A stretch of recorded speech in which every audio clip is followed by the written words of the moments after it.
Last time on the Playmates Star Trek Retrospective. TNG takes a bow. Deep Space Nine goes deeper into the wormhole. The movies finally join the lineup. Voyager gets lost in the Delta Quadrant. And the rest of the figures get a little mixed. And now, the continuation. Personal log, Lieutenant Commander Soundout.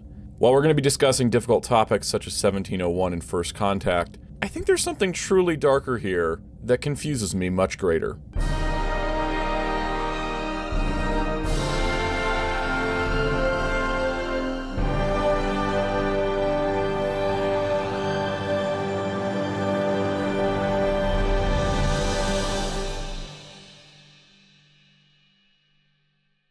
Hello, this is Soundout here, and welcome to Part 4 of the Star Trek Playmates Toys Retrospective. We've come to the turning point in the line. Two decisions made in 1996 sort of taint collector faith in Star Trek from Playmates Toys. And the reason why we'll get into. But 1996 was a big year for Star Trek. Looking back at it, we had Deep Space Nine wrapping up Season 4, going into Season 5. Star Trek Voyager was finishing its second season, leading into its third. And of course, Star Trek First Contact hit theaters that holiday. So it was really quite a year for Star Trek. In addition to that, it was the 30th anniversary of the franchise, and everybody was celebrating, including Playmates Toys. So honestly, it was a great year for Star Trek. But what were those hiccups along the way? Well, we're going to have to dive into them, because while there's a lot of great figures this year, there's some choices that I can't really defend, and we're just going to have to break that down. Now, as I mentioned in Part 3, this line had started to evolve and included a mixed series that had all of these Star Trek series under one branding. And while I can't find any specific information online as to when the waves of this series were released during the year, I've opted just to intersplice them between things. So we'll do like a wave of the mixed series, a wave of something else, and so on and so forth. So while you may see some of the same packaging, they're part of the same series, but they're different waves, and I thought, let's just do that to have a better reflection of how the year may have gone. So, let's crack into it, let's get started, and let's look at 1996 for the Star Trek line. Much like last time, I don't own every single figure, nor do I own every accessory, and the accessories aren't a major focus, otherwise these videos would be 3 hours long. For figures I don't own, I'm using images from the awesome website Wixaban. Check them out for all kinds of information on the Playmates Star Trek line, as well as other Star Trek toy and merchandise lines. It's a fantastic resource. So we'll begin our journey through 1996 with Series 2, Wave 1 of the Mixed Assortment. Now this one's kind of a weird one. We've got a TNG figure, a DS9 figure, 2 TOS figures, and the first in the 1701 series, which is problem number 1 in collector faith for this line. Because for whatever reason, in order to celebrate the anniversary, Playmates Toys thought they would be cute. They've been numbering figures and doing this limited edition thing, but they've never really said, okay, so this figure is going to be made in really limited quantities. But the Captain Picard from Tapestry figure in this wave was limited to 1,701 units. Now, that's a cute play on the registry number of the USS Enterprise being 1701, but only having 1,701 figures produced for a variant that people would want from a classic, iconic episode was not the best idea. Especially since this isn't the last of the 1701 series. But for now, let's take a look at the first wave of Mixed Series, Series 2. So Series 2 of the Mixed Series has essentially the same packaging style as Series 1, which, like I talked about in Part 3 of this video series, I don't like it that much. I think it looks a little too generic. I do wish there was some more individuality for each series itself. But of note, on the back, there's an interesting thing where they started adding coming soon photos of the actors for some of the classic figures, and you're seeing some of the figures that were released in Series 1 as well as Series 2. Of note, the Christine Chapel and Yeoman Rand figures, which were still part of this series, actually have a different backing, which contains different figures laid out on the back. Now, due to the nature of the mixed series, they did want to keep some consistency with the pack-in collectibles. So there are trading cards, there are space caps, and there are widescreen trading cards depending on what show they're from. So our first figure of the wave is Worf, Governor of Hatoria, which is from All Good Things, The Alternate Future. And what's actually kind of surprising about this figure is it looks pretty spot on to the look from the episode for the most part. Now, when I first looked at the body, I thought, hey, they probably did that thing where they just repainted the Warrior Worf figure again, even though that wouldn't be accurate. But surprisingly, it's a new body type. I think the legs are probably reused, but the rest of the torso and arms is new in addition to the head. He also makes a nice companion next to All Good Things Picard and Geordi LaForge, and there will be more All Good Things figures in the future. It's kind of nice that one episode got so much attention, and it'll be nice to have all of the main cast except for Deanna because of dumb plot reasons, but we'll get there when we get there. Alright, next up is the infamous Tapestry Picard, the first 1701 figure. Now, I think overall this figure's not too bad, and I do want to clear up some misconceptions. Much like with the Dr. Pulaski figure, this Tapestry Picard figure is not in fact as much of a slapdash as the internet will lead you to believe. While yes, it is reusing the head from Picard that we've seen on all the other figures, he's actually not just a straight up reuse of Generations Kirk. While things like the legs are reused and maybe the right arm, the actual collar and shoulder strap are molded differently to be more accurate. Also, looking at the left arm, you can see that the rank pips have been completely resculpted, so it isn't entirely a slapdash figure. What's also fun is that he now works properly with the Nausicaan figure we got previously, so it completes a scene. It's just a shame that the single-packed version of this figure was so incredibly limited. And there was a second chance for this figure later on, and we'll discuss that in 1997. Next up, we have Grand Nagus Zek. Now, Grand Nagus Zek is a frequent guest star on Deep Space Nine, so it's very nice that he got a figure, especially one that looks this good. He has a really intricate makeup design, and I think they really captured the look of Zek very well. What's really cool too is that he has unique accessories such as the Ferengi head cane that he's known for having, and I really like the fact that they pose his hand with an extended finger, which gives him more character than just having an open hand. He looks great when you pose him next to Quark, Rom, and Nog, and honestly, it's really cool to have this little group of Ferengis here. And honestly, it's just fun having Zek, especially because he was played by Wallace Shawn, so you can pose him around with other toys based on Wallace Shawn characters. Next up, we have Benjamin Sisko from the episode Crossover. Now, this is technically Benjamin Sisko, it's just not the one we know, as this is Benjamin Sisko from the Mirror Universe, which actually I think makes this the first Mirror Universe figure in the line, but not the last. What's really cool here is that while he reuses the head sculpt from the DS9 Series 1 Sisko, he has an entirely new body mold. Overall, I mean, this is a figure that is a variant coming later in the line, but I really like the attention to detail here because this is technically a different character when you really break it down, and it's really nice to see Mirror Universe versions of characters.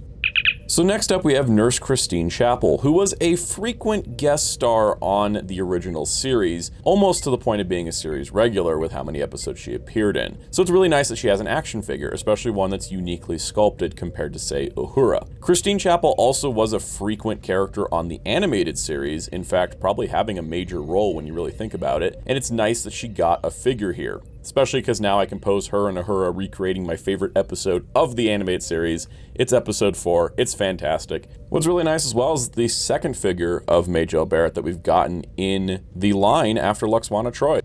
Rounding out the wave is Yeoman Janice Rand. Now this was another frequent character on the original series, not as frequent as Nurse Chapel, but Yeoman Rand was kind of meant to be a mainstay character until some really unfortunate behind-the-scenes experiences happened, and I won't get into that here. It's nice that Yeoman Rand got a figure because she did appear in 9 episodes of the first season of the original series, and her character got to return for the movies, so it's nice that she got represented here. Much like with Nurse Chapel, this isn't just reusing Uhura's body mold. So while the line will start to get into the slapdash sort of just stick a head on a body and call it a day, they did at least give all 3 of the women from the original series unique sculpts appropriate to their characters. It's also nice to have a group shot together with the mainstays of the original series, because Yeoman Rand and Chekhov, for example, never met, as Chekhov wasn't introduced till Season 2, and Yeoman Rand was only in part of Season 1. And I'm really appreciative that Playmates took the time during the 30th anniversary to give us 2 mainstay characters from the original series that fans would remember. This wave is kind of strange, but all are welcome additions to the overall Playmates Star Trek line, and I like that kind of format for this series of figures. So next up we have an anomaly. The Starfleet Academy line. For whatever reason, just because, they decided to do 4 figures of Next Generation crew members who are in their Academy looks, even though these are like the most like 90s action figure style Academy looks they possibly could have, and they come with CD-ROMs. This isn't to tie into a game, a book, any episode. Playmates just said, here you go, and I'm not really sure if anyone asked for these. But we're going to dive into it and find out. I only have Picard. I somehow have Picard twice. Don't ask questions you don't want answers to.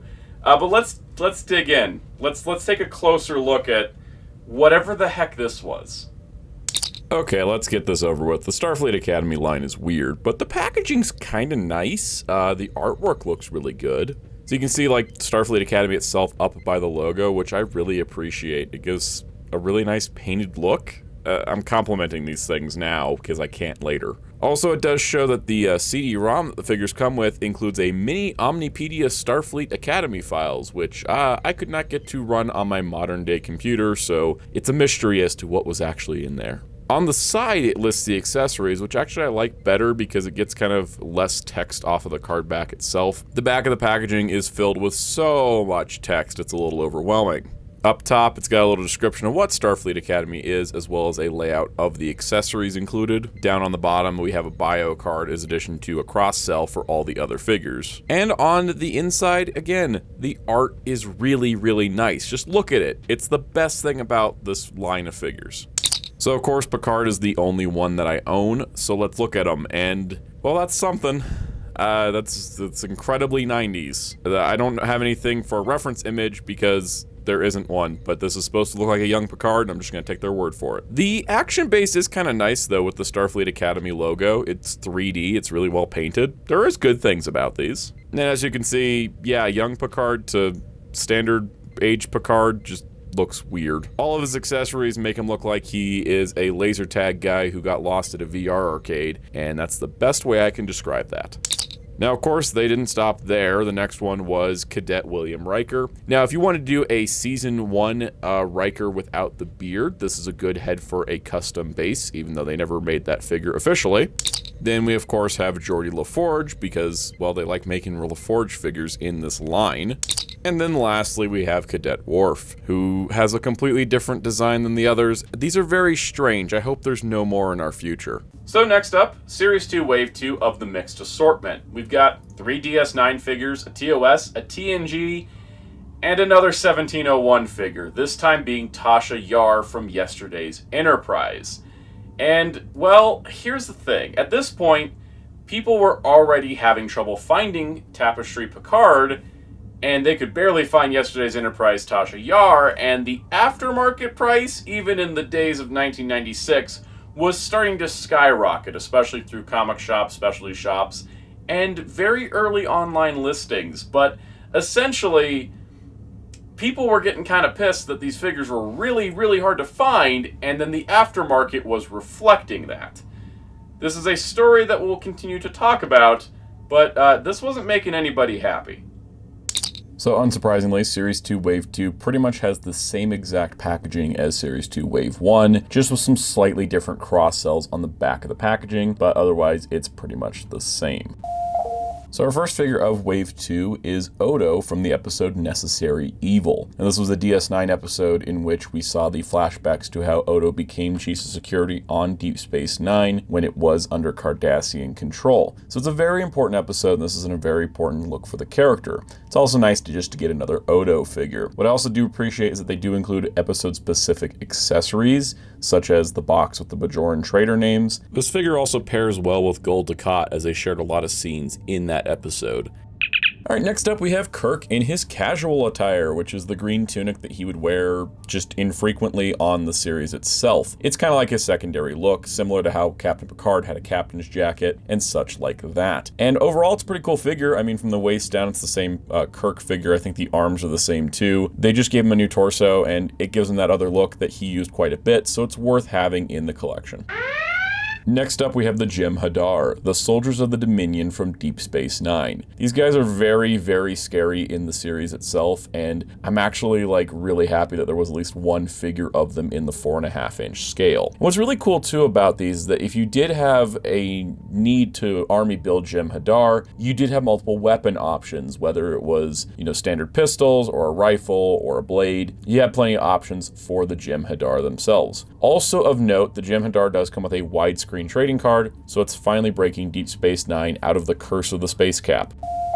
So next up we have Lieutenant Commander Worf as seen in Deep Space Nine. So when he joined the cast of Deep Space Nine in Season 4, he did get a new look and a new uniform, and it's a really, really nice figure. They kind of gave a chance to give a new Worf body that's less exaggerated and more accurately proportioned to the actor, and I do really like it. It also has some clever reuse, as it's reusing the head from the Star Trek Generations figure, which I previously commented on as being my favorite of the Worf head sculpts. So overall, it makes a great figure. You can also put him alongside the rest of the Deep Space Nine cast, and even though everybody has the older comm badges as opposed to the newer ones that they would have by the time Worf showed up and Dax's hair is different, it still works for the most part, kind of blending the styles together. Continuing the All Good Things subset, we have Admiral William T. Riker. Now this figure's okay. I think it's probably the weakest of the All Good Things figures, mostly because it's just, the resemblance to Riker is a little off, and the overall figure kind of sucks. If you notice in the pictures, he has trouble standing, and that's because he doesn't really have hips. They just sort of swivel up at the skirt area, and that just restricts all of his articulation. But honestly, I mean, when you're putting it with the rest of the All Good Things lineup, he does look pretty good, and we will be seeing a couple more of these in the near future. So it is building out that version of the cast from that iconic episode. So next up we have Tasha Yar from yesterday's Enterprise. Now this is the second in the 1701 series, so initially there was only 1,701 copies of this figure produced, and overall it's kind of cool because it was an episode that got to bring Tasha Yar back after she'd been unceremoniously killed off in Season 1. It was nice to get her back at least for an episode, and this represents that. Now, unlike the Tapestry Picard, which had some minor changes to make it better, this is literally the Lieutenant Tasha Yar head from the Season 1 uniformed figure, slapped onto the body of Ensign Ro and painted gold, and then added rank pips until it was correct, as opposed to remolding anything. So it's a bit of a slapdash figure overall. But it's nice to have it, and it would have been nicer if more people could have had it. So this wave was heavy on the DS9, having 3 figures, 1 TOS figure, and 2 TNG figures. It's pretty cool, and I think, again, just like the previous wave, these are all worthy additions in a lot of ways. So Playmates was on rough territory with the fandom after the 1701 incident. And then Star Trek First Contact, the hotly anticipated film. It's got the Borg, it's the 30th anniversary, it's going into the lore of Star Trek and showing us things we never saw him before. And then Playmates botched another movie line.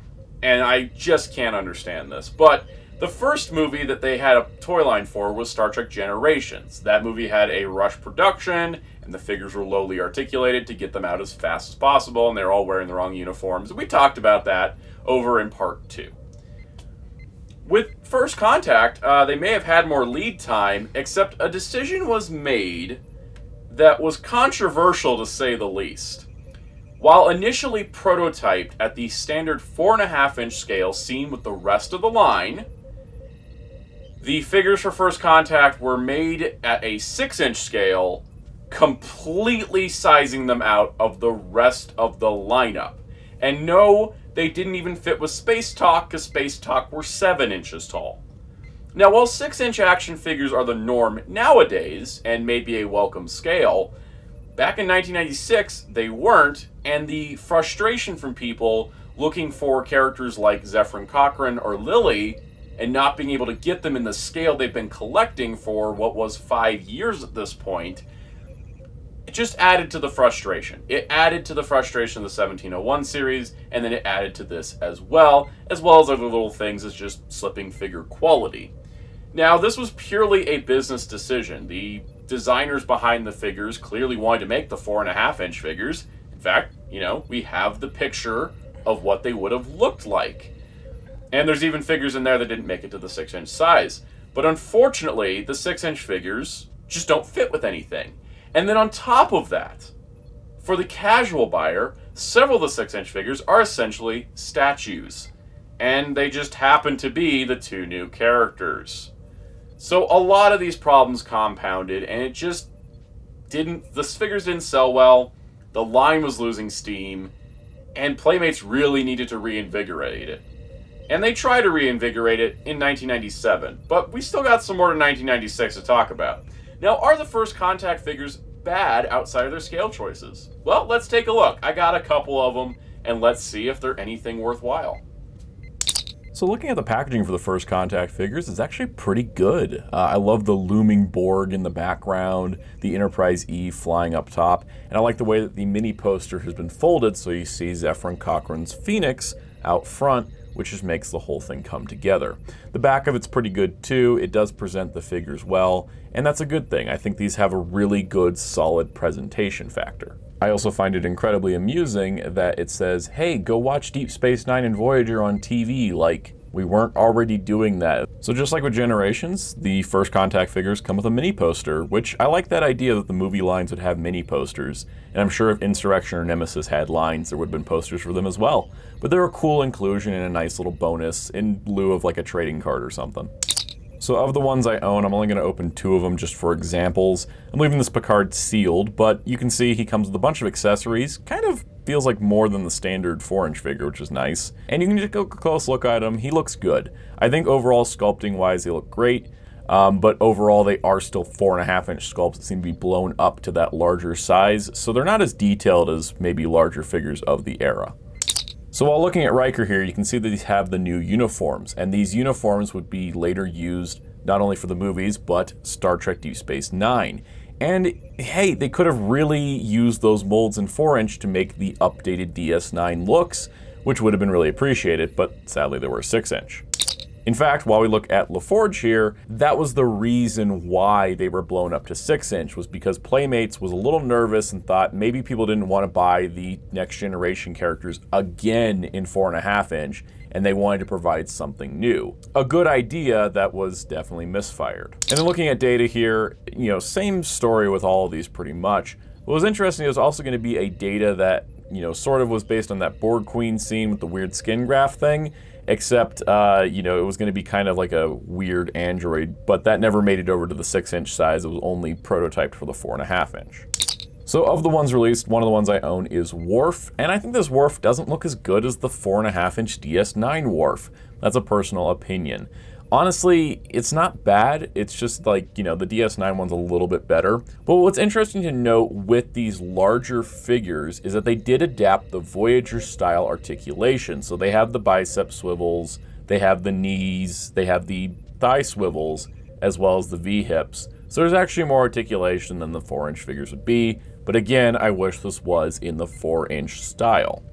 Next up, we'll look at Deanna Troi. Now, I didn't intend to actually open this figure, but when I pulled her out of storage, the glue dried on the card back and, she fell off.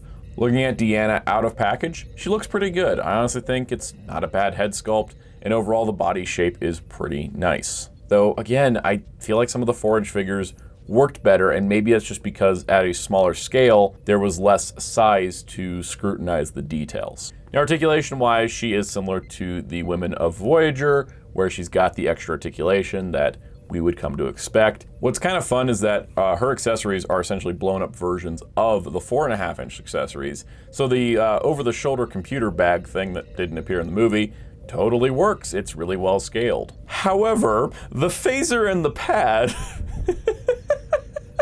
What the heck was this? I think these are like 9-inch figure accessories that got packed in with a 6-inch because these are way too big. Also, she comes with a glass, which I assume is just to be from the scene that she got Zephyr Cochran to drink and try to get information out of him, which didn't go over well. Putting Deanna next to Worf here, I think this is probably the most normal person-sized Worf figure we've ever gotten, and that is something to be commended on. Next on the lineup was Dr. Crusher. Interestingly enough, I think, again, probably working on pre-production stuff, but she is done with her red hair here, even though in the movie she was blonde for whatever reason she was blonde for, I actually don't know. The figure here is kind of the standard red-headed Crusher.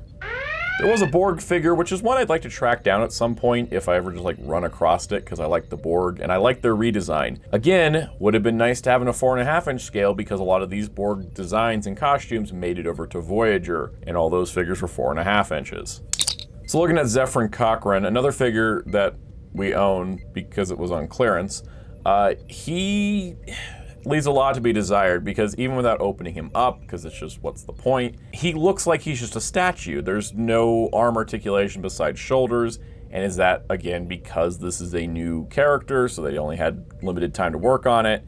It just doesn't look great, especially when it's a 6-inch figure instead of just a 4.5-inch one, but being essentially a statue is a big problem. And they do it again with Lily. Now, Lily is probably my favorite character in the film. I think she had some of the best scenes. And she's in a pre-posed kind of like hip off to the side, arm on hip pose, and that's really all she's going to get. And that was a thing sculpted for the 4.5-inch as well. So it's just like, wow, okay, movie figures of new characters, you're getting to be a statue. And rounding out the assortment is Picard in Starfleet spacesuit, aka EV suit or environmental suit. What's interesting is that with the helmet on, you can barely tell it's Picard, so this could have been anybody that was using the EV suits. Again, it would have been nice in a 4.5-inch scale because they use these EV suits on Voyager.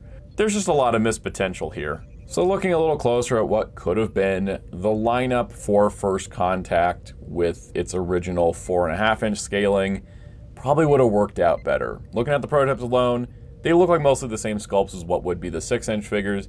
And yeah, things like the Borg, things like Zephyr Cochran and Lily would have blended in with pre-existing stuff instead of having to go with just, well, these are a weird scale and they don't really go with anything. So rounding out Series 2 of the Mix series is Wave 3. Now, this wave's actually pretty cool because we have most of the figures based on the original pilot, The Cage, with Captain Pike and Spock, Vina, and the Telosian. So we actually have some really cool figures based on the first pilot for the series. Also included is Garrick, because he tailored all their clothes. I'm really happy to see Garrick, but it's just kind of a weird inclusion in this wave. And then to round it out was the last of the 1701 series.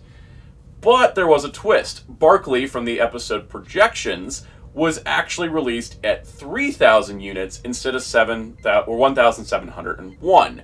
So essentially, they sort of listened, I think, and realized that 1701 was way too little. So even though he was only marked as being at 1701 units, he was actually produced at 3,000 and is much easier to find.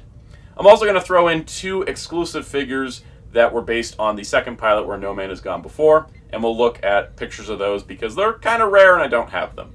But yeah, let's look at the last mixed series wave of the year. Alright, so kicking off this wave, the packaging is exactly what you would expect. Absolutely no changes. Just a little cross-cell difference in the back.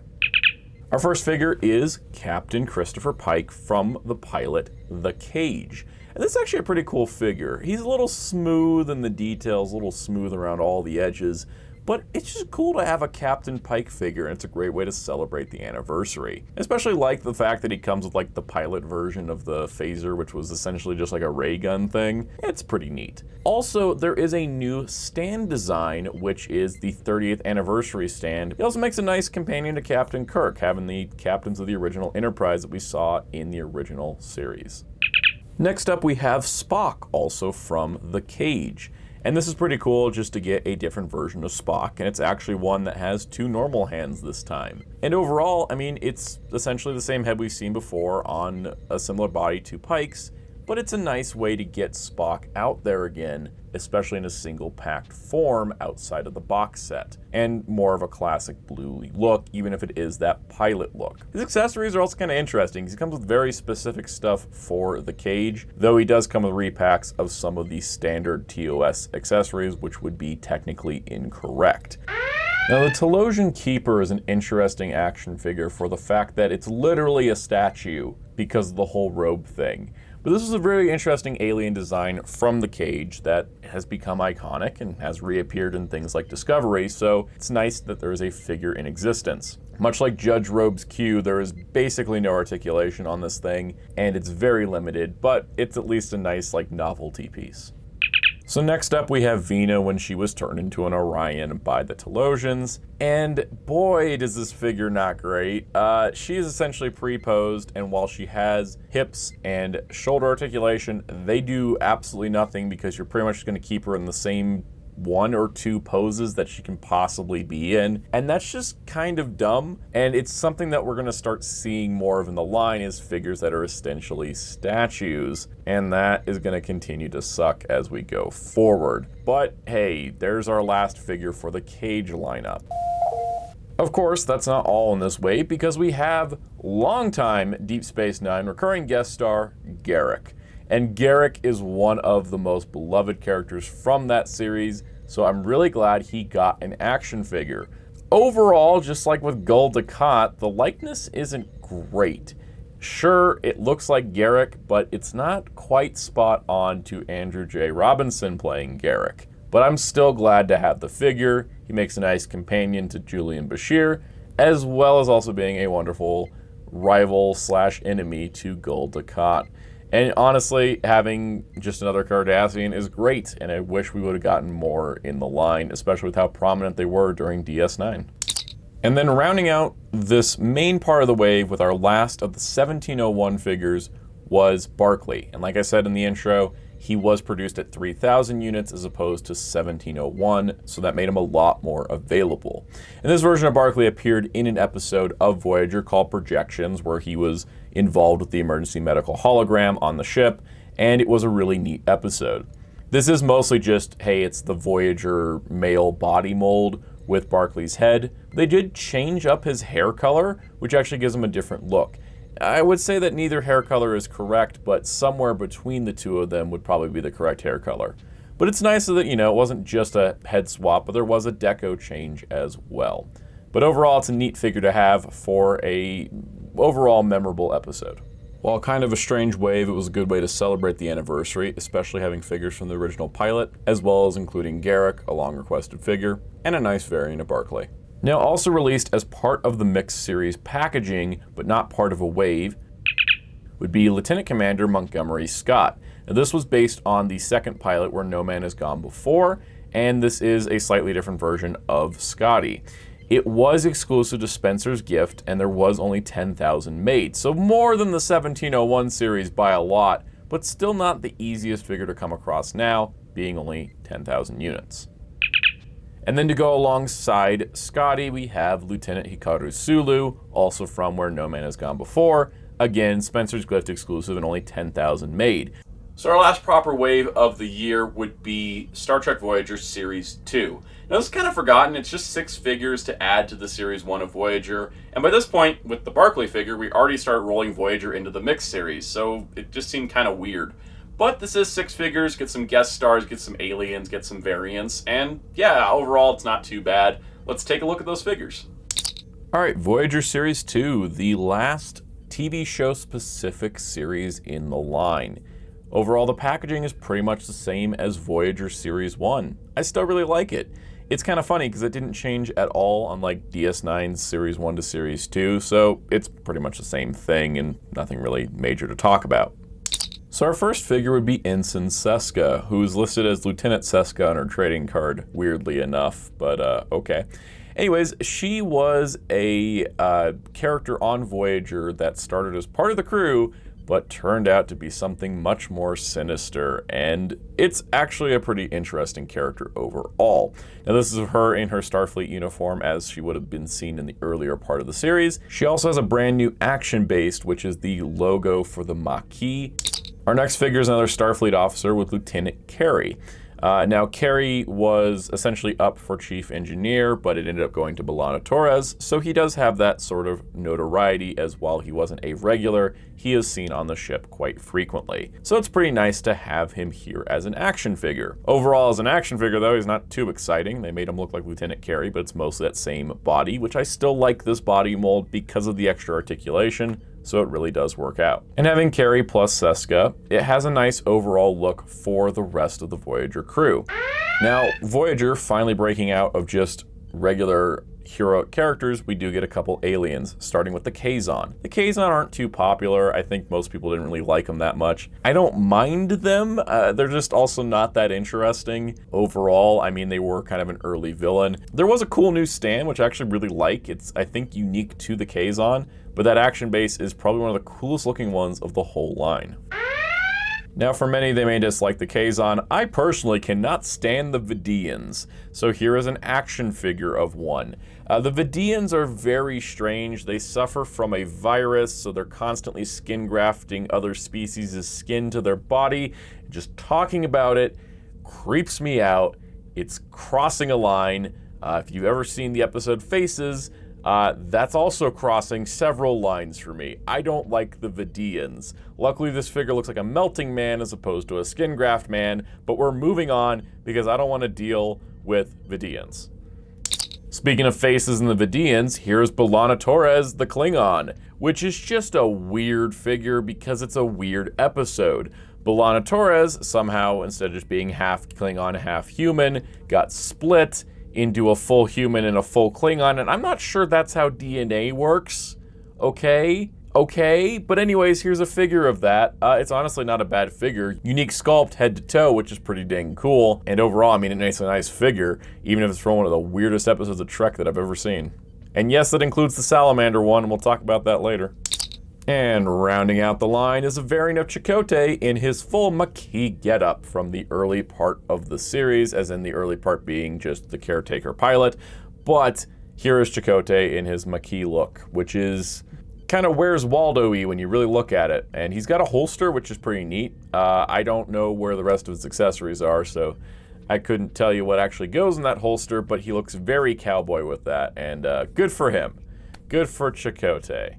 I don't have anything else to say on this one.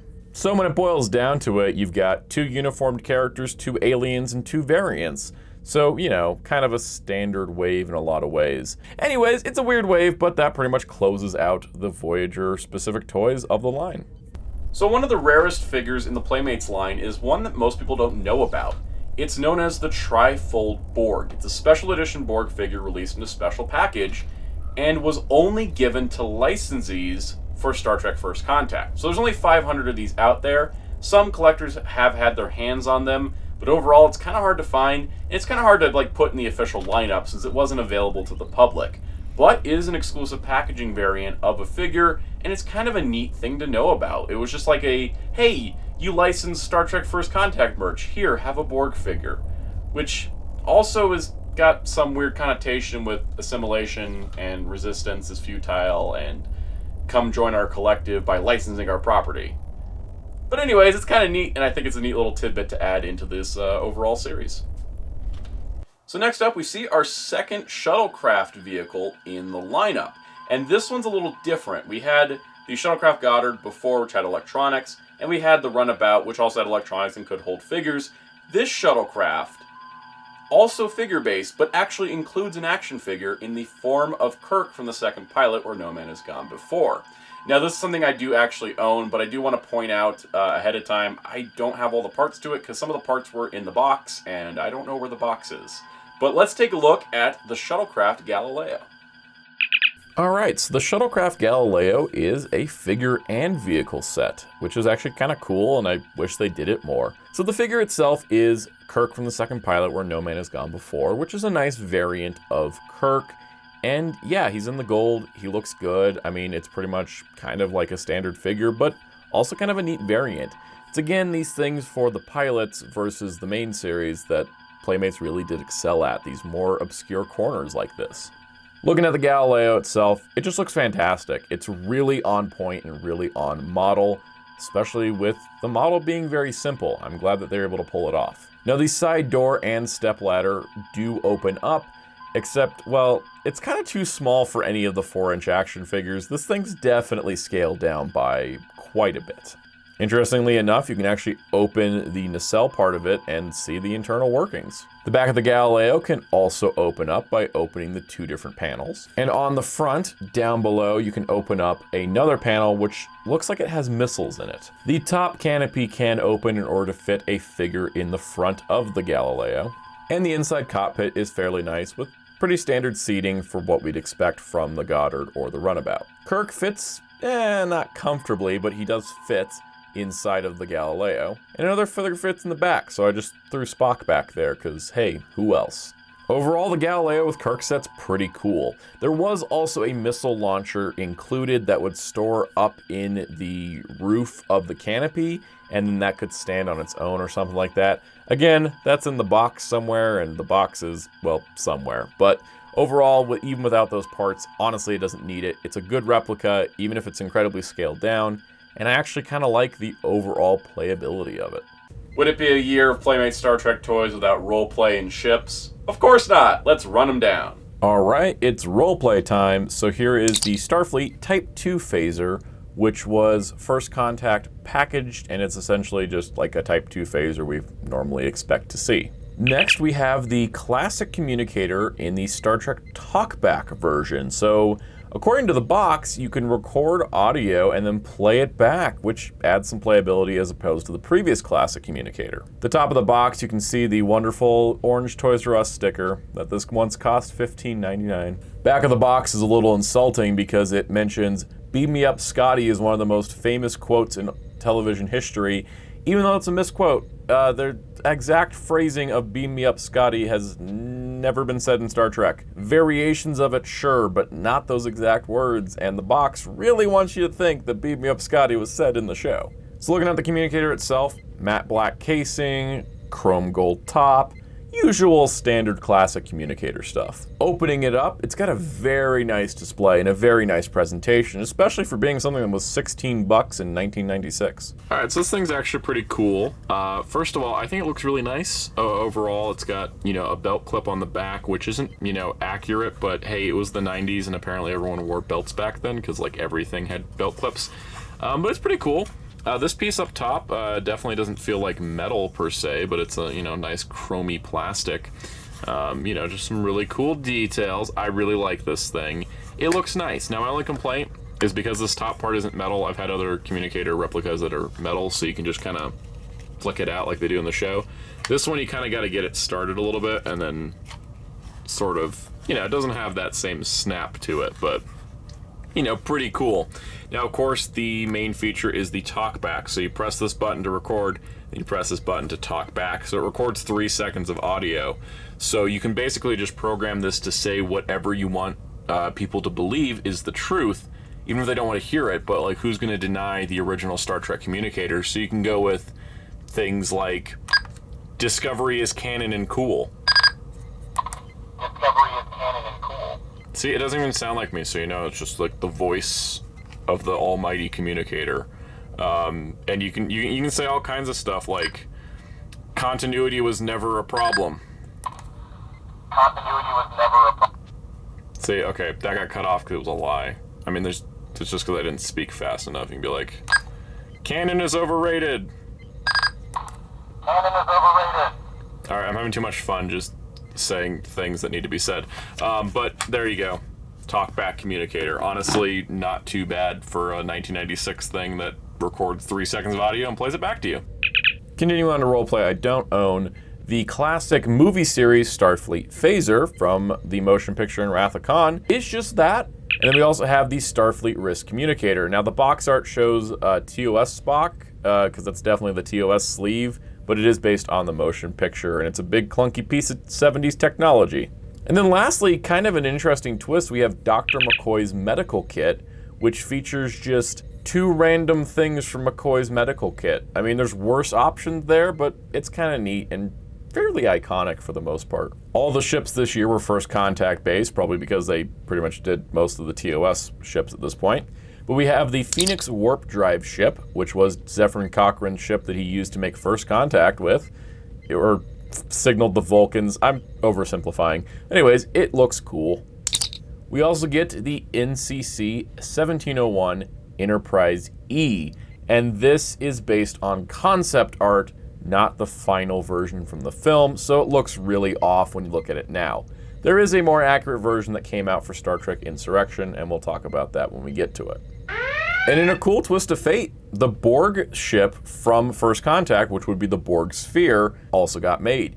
I don't think it's to scale to the Borg Cube, as none of the ships really are, but I think it's really neat that they made the Borg Sphere, because that actually was a really cool ship in the film itself. So Playmates Toys introduced a new range of products this year, the Innerspace Series, capitalizing on the micro machine / playset, like micro playset vibe of the mid-90s. And Innerspace Series is actually pretty cool, and no one ever talks about it. So I thought, hey, let's discuss it. I've got a few of them, got one of the larger ships even. There was quite a few that actually came out, so let's talk about them, take a look, and just get really tiny with the details. All right, we're going to start in the order of product numbers with the Ferengi Marauder, which included Picard as well as a Ferengi. We also have a Cardassian Galar-class warship with Gul Dukat and Odo, the USS Stargazer, which came with Picard and Q, an Excelsior-class starship, which came with Riker and Geordi LaForge, the Galileo Shuttlecraft, which came with Kirk and Scotty, the Goddard Shuttlecraft, which came with LaForge and Troy, a Borg ship, which came with Borg and a Picard, and then let's get into some that I have with the Klingon Bird of Prey that includes Worf and Gowron. So looking at the Bird of Prey, it looks kind of awkward because it just kind of sits weird because of the whole, design of the Bird of Prey. But what's actually pretty cool is the fact that you can pull out a kickstand from the bottom, and it's really well worked into the design, so it actually stands it up. Upon opening up the Bird of Prey, you can see that Gowron sits comfortably and Worf is totally drunk in the back. And it's really well detailed. I like the Klingons that are kind of standing guard behind Gowron that would be seemingly at their own consoles. What's also cool is there's a little dial that lets you turn the view screen display for the Bird of Prey to different locations. And the tiny figures of Gowron and Worf are really well detailed considering how small they are. So the next one I have is the Romulan Warbird, which honestly looks pretty good all closed up and such. Opening it up, you can see there is a view screen all the way at the top, which kind of makes the pilots look like they're in the front row of an IMAX screen, but it works. And it's overall pretty detailed on the inside. Two figures included are Sela and Picard as a Romulan, which is just weird. Why Picard as a Romulan? I mean, that being said, they are really nice looking figures, and I can pretend that's any Romulan just in robes and not necessarily the Picard disguised as a Romulan. The last of the normal ships would be the USS Defiant, and this is a really cool little playset. Opening it up, it opens really easy and you can see the Defiant bridge on the inside. And of course it comes with Worf in his DS9 uniform and a non-bearded Sisko. Those two aren't compatible. You gotta have bearded Sisko if you're gonna have Worf. That being said, they are really nice looking figures for the most part, and they are really incredibly detailed for how tiny these are. And let me drive home how tiny these are. They don't even reach the knee of a normal 4.5-inch figure. Now there were some deluxe playsets, and of course one of them was the Enterprise D, and I actually found this at a comic shop and said, you know what, I need to get this looks cool. I like the fact that the minifigures are prominently displayed in the front, so you kind of get some semblance of what's inside since it's a closed box product. Looking at the back, you can see cross cells for everything, and just a breakdown of what we're going to show you anyways. Looking at the Enterprise D, boy, it's chunky, but that's just a nature of the playset. I like the little kickstand, though, that's in the shape of the comm badge. Now, I will disclose that there are about 40 stickers I did not apply to this as I opened it brand new for the video, and I was not going to add 2 more hours to production time just for stickers, so my apologies. Now, the 3 figures included here are Picard in his captain's jacket, Riker for some reason with the battle damage from the Series 1 figure, and Data. Now, out at the back, there is a shuttle bay door that lets you deploy a tiny shuttlecraft Goddard, which I mean could be any of the shuttlecrafts on the Enterprise D, but it's neat. It's a neat little bonus feature I didn't expect. Of course, the main display is when you open the Enterprise from the top to see everything inside. All things considered, this is a very nice miniature version of the bridge. That being said, Riker can't sit in either of the side chairs next to the captain's chair because they're a little too close to the consoles for anyone to sit in. But hey, everyone's there, and I tossed Worf in for good measure. Also, you get 10 forward, which ironically is forward from the bridge. And yeah, I kind of wish there was a little mini Guinan back here. This thing could have come with like 20 figures. That would have been neat. There is a little like replica turbo lift thing that's just, you know, a turnstile that turns around, but it's the thought that counts. Off to one side, we do have the captain's ready room, which also has sliding doors leading towards it.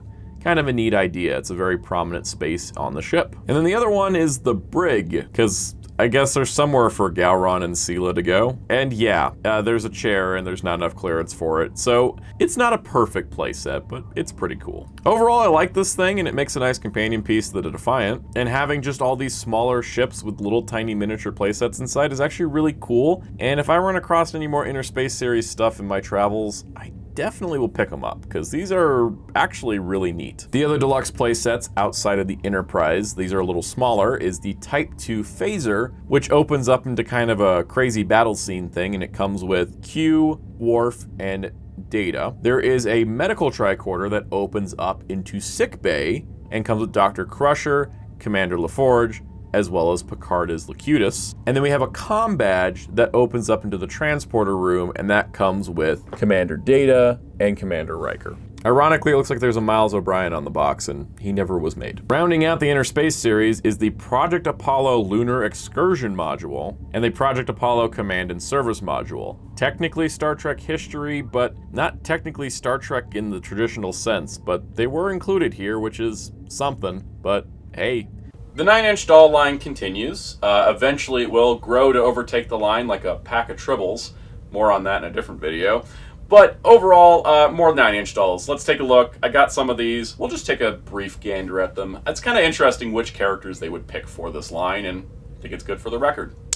All right, let's round up these 9-inch dolls, starting with Guinan. I think it's cool that Guinan's in a different outfit than any of her 4.5-inch counterparts. She's in the blue outfit. As well, in the normal assortment, we have a Spock, we get a McCoy, we get a Scotty, an Uhura, a DS9 Worf, and then a Captain Pike, who also looks pretty good. Now, there was some exclusive 9-inch dolls. We first have the KB Toys exclusive Captain Kirk and Mr. Spock from the episode A Piece of the Action, and these were limited to 5,000 units.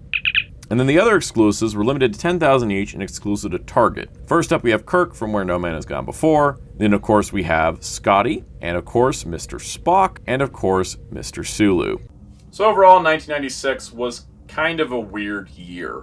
They definitely were trying to go all out for the 30th anniversary, and they did a good job. There's a lot of great original series figures, a lot of great stuff that I think we wouldn't have gotten without the anniversary. Unfortunately, the stumbles at the 1701 lineup, as well as First Contact, really just kind of dragged the year down in a sense of, I don't look back at it fondly for the fact that I can see this is where the turning point in the line was. A lot of fans were not happy with some of the choices made here, and that sort of led to its untimely downfall in the next couple years.